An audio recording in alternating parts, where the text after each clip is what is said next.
Just another day at the Atlanta Voice. This is what history looks like. Out with the old. This is what her story looks like. In with the new.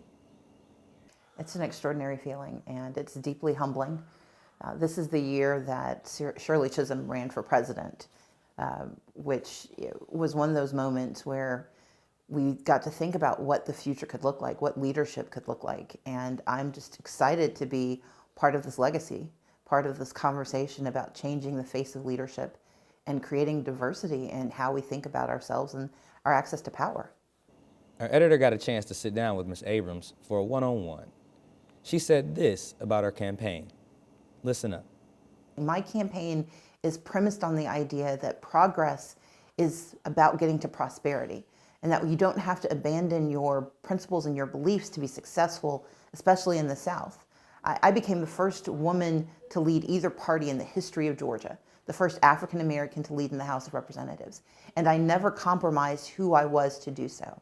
And why I'm running for governor is because I see pathways to prosperity that are available if we have the right leadership, if we have the right vision, and if somebody steps up with the right experience.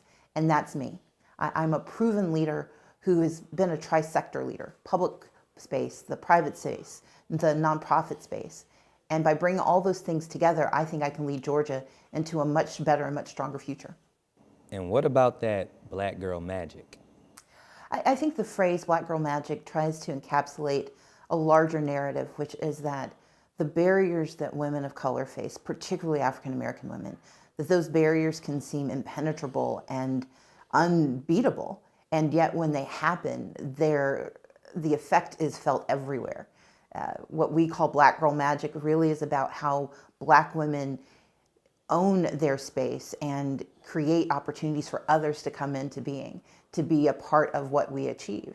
And so I'm excited to be part of this national conversation about black girl magic, but really what I want to talk about is, black women's success, that we have opportunities, especially in this election year, to shape the nature of our democracy, to reclaim it from those who would try to strip it from us, and to chart new paths about progress and what we can accomplish.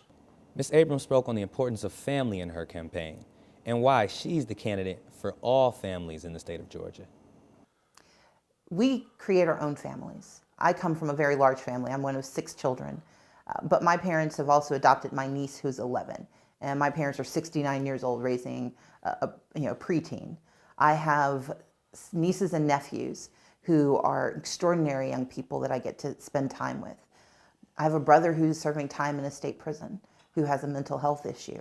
I have sisters and brothers who are incredibly successful and some who struggle. What family means to me is about being the person who creates space for each person to find their own definition of success.